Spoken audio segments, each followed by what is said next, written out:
Assalamualaikum warahmatullahi wabarakatuh. Perkenalkan, nama saya Rona Angelina Ceka, NIM Q00241110 dari kelompok 5. Jadi enzim dilakukan untuk anatomi medulla spinalis. Nah, jadi medulla spinalis itu adalah kelanjutan dari medulla oblongata yang dia mulai dari foramen magnum di dasar tengkorak hingga ke vertebra lumbal 1 ataupun 2. Nah, dia itu akan berakhir sebagai conus medullaris.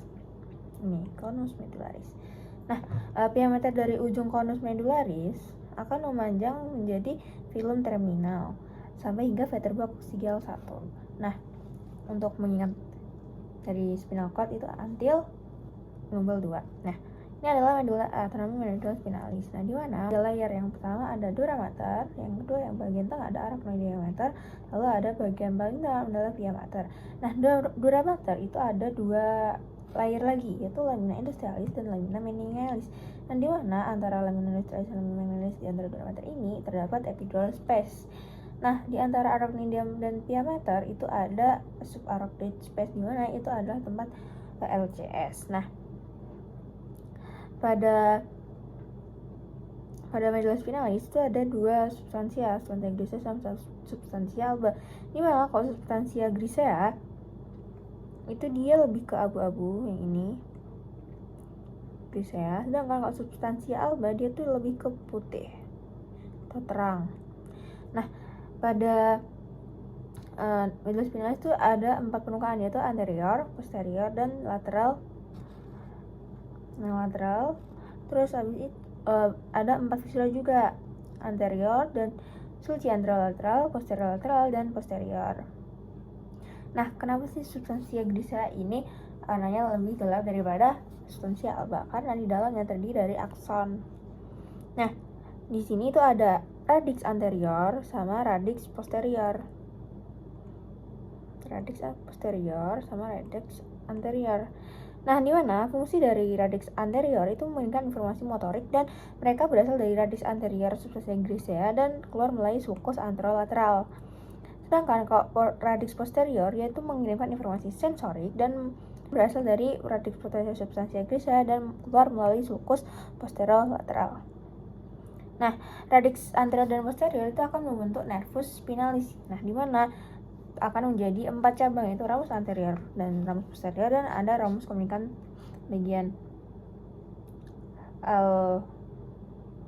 alba sama grisea.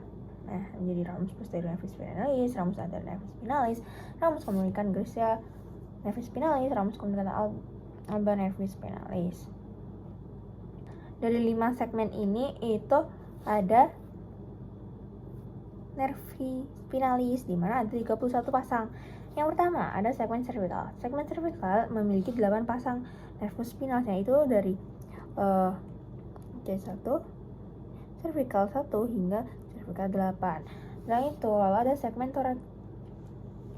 thoracica, di mana dia ada 12 pasang, yaitu dari nervus spinalis 12 pasang dari thoracica 1 hingga thoracica 12. Lalu ada segmen lumbar, di mana dia memiliki 5 pasang nervus spinalis, di mana dari lumbar 1 hingga lumbar 5. Nah, ada segmen sakral, yaitu dia punya 5 pasang, yaitu dari sakral 1 hingga sakral 5, di mana ada satu pasang segmen coccygeus. Lusaran, yaitu intumensia cervicalis dan intumensia lumbosacralis. Nah, pada intumensia cervicalis dia itu dari vertebra cervical 3 hingga vertebra thoracal 2. Nah, sedangkan yang intumensia lumbalis dia itu dari vertebra thoracal 10 hingga vertebra lumbal 2. Intumensia ini itu dia setinggi nervus spinalis. Nah, di mana dia tuh menginervasi ekstremitas superior et inferior.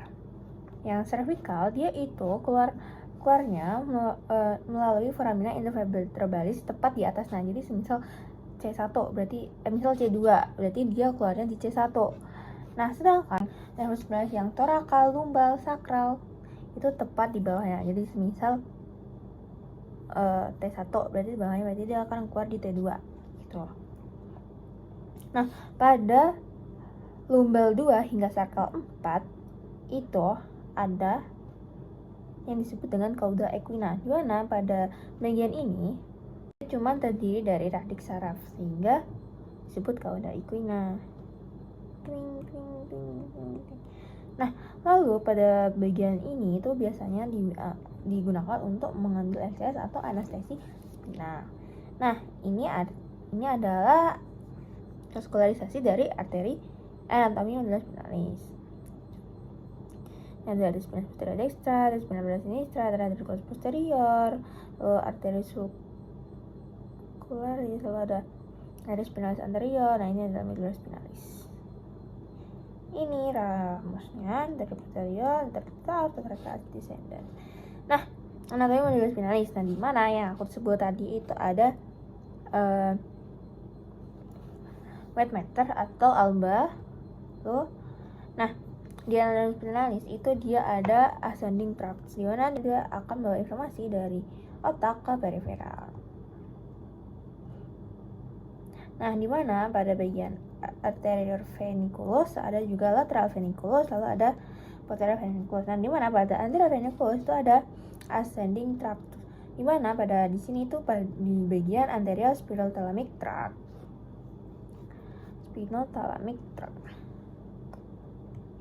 Lalu ada descending tractus, di mana dia corticospinal tract, vestibulospinal tract, rectospinal tract, reticulospinal. Lalu ada ascending tract bagian lateral, itu ada posterior spinocerebellar, anterior spinocerebral, lalu ada lateral spinothalamic, spinothecal, lalu ada posterior lateral, lalu spinoretikular, spinoliveral, dan lain-lain. Jadi sekian dari anatomi medulla spinalis. Wassalamualaikum warahmatullahi wabarakatuh.